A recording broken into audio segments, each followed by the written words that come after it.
கிறிஸ்துவுக்குள் மிகவும் பிரியமானவர்களே, தினம் ஒரு தூதன் வழியாக உங்களை சந்திப்பதில் மீண்டுமாய் சந்தோஷப்படுகிறேன். இந்த நாளிலே ஏசாயா தீர்க்கதரிசன புஸ்தகம் 43 4வது வார்த்தை, நீ என் பார்வைக்கு அருமையானபடியினால் கனம் பெற்றாய் என்று.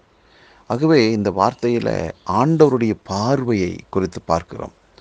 அவர் நம்மை எப்படி பார்க்கிறார் பாருங்களேன். அருமையானபடியாக நாம் நினைக்கிறோம், ஐயோ நான் ஒரு பாவி, ஐயோ நான் ஒரு குப்பை, நான் தூசி, நான் ஒன்றுக்கும் உதவாதவன், நான் ஏன் தான் பிறந்தனோ இந்த பூமியில், நான் வாழ்வதே வேஸ்ட் என்றெல்லாம் பல சூழ்நிலைகளில் பல முறை நீங்கள் சொல்லியிருப்பீங்க. நாம் எல்லாருமே சொல்லியிருப்போம். ஆனால் ஆண்டவருடைய பார்வை பாருங்களேன், அருமையானபடி நான் என்று சொல்லுகிறார். அருமையான இந்த வார்த்தை கேட்டுக்கொண்டிருக்கிறவர்களே, ஆண்டவர் நம்மை படைத்திருக்கிறார். அப்போது அவர் படைத்திருக்கிறார் அப்படின்னா சாதாரணமாக உங்களை என்னை ஒரு நோக்கத்தோடு இல்லை. நம்முடைய பலம் பலவீனம் எல்லாம் நன்றாக அறிந்தவர் நம்மை பார்க்கிற பார்வை என்னென்னா, கனத்துக்குரிய ஒரு பாத்திரமாய் நம்மை பார்க்கிறார். அவர் நம்மை படைத்தபடியினால் படைத்தவர் என்னை எப்படி பார்க்கிறார் என்ற ஒரு பார்வை நமக்குள்ளே வரட்டுமே. அருமையானவர்களே, எந்த சூழ்நிலையிலும் உங்களை நீங்களே சபித்து கொள்ளாதீர்கள், உங்களை நீங்களே அப்படி குறைப்பட்டு கொள்ளாதீர்கள். அந்த வார்த்தை ரொம்ப ரொம்ப மோசமானது.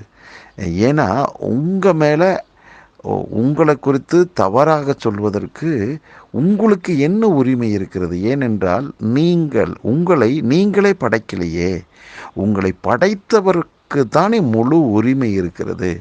ஆகவே அவருக்கு முதலிடம் கொடுங்க. அவர் எப்படி பார்க்கிறாரோ அப்படியே உங்களை நீங்கள் பாருங்களேன். ஏன்னா நீங்கள் கனத்துக்குரியவர்கள். தயவு செய்து இந்த வார்த்தை முழு மனதோடு ஏற்றுக்கொள்ளுங்கள். நீங்கள் கனவீனத்துக்குரியவங்க அல்ல, நீங்கள் கனத்துக்குரியவங்களாக இருக்கிறீங்க. ஆகவே சீக்கிரத்தில் இன்றைய நாளில் கர்த்தர் உங்களை கனப்படுத்த விரும்புகிறார். உங்கள் பார்வையை மாற்றுங்கள், உங்கள் பேச்சை மாற்றுங்க, உங்கள் சிந்தனையை மாற்றுங்க. கர்த்தர் பார்வை எப்படியோ அப்படியே உங்கள் பார்வையாய் மாறட்டுமே.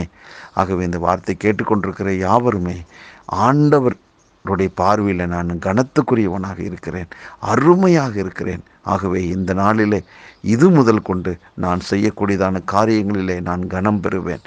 எனக்குள்ள ஆண்டவருடைய பார்வை இருக்கிறபடினால், அவர் இருக்கிறபடினால், அவர் எனக்குள்ள ஞான அறிவு என்ற பொக்கிஷத்தை எல்லாம் எனக்குள்ள வச்சிருக்கிறபடினால் நான் இன்றைக்கு கனம் பெறுவேன், அவருடைய நாமத்தை நான் மகிமைப்படுத்துவேன் என்று சொல்லி பழைய அந்த தூசியெல்லாம் உதறிவிட்டு எழும்புங்கள். இந்த நாள் உங்களுக்கு வெற்றி நாளாக அமையட்டும். ஜெபிக்கலாம். பரலோக பிதாவே, உங்கள் பார்வை என் மேலே இருக்கிறது. அது கனத்துக்குரிய, ஆமாண்டவரே, மரியாதைக்குரிய, மகிமைக்குரிய, சந்தோஷத்துக்குரிய ஒரு பார்வையாக இருக்கிறதப்பா. அப்படிப்பட்ட பார்வையினால் நேரங்களை பார்க்கபடினால் இந்த நாள் நான் எந்த காரியத்திலையும் உங்கள் நாம மகிமைக்காக செய்யும்போது அதில் நான் கனம் பெறுவேன். ஆமாண்டவரே, இந்த வார்த்தை கேட்டுக்கொண்டிருக்கிற ஒவ்வொருடைய வாழ்வில் இந்த நாள் கனத்துக்குரிய நாளாக, ஒரு வெற்றியின் நாளாக இருப்பதற்காக நன்றி. ஒவ்வொருவரையும் மனதார நான் வாழ்த்தி ஆசீர்வதிக்கிறேன். இயேசு கிறிஸ்துவின் நாமத்தினால் ஜெபிக்கிற நல்ல பிதாவே, ஆமென்.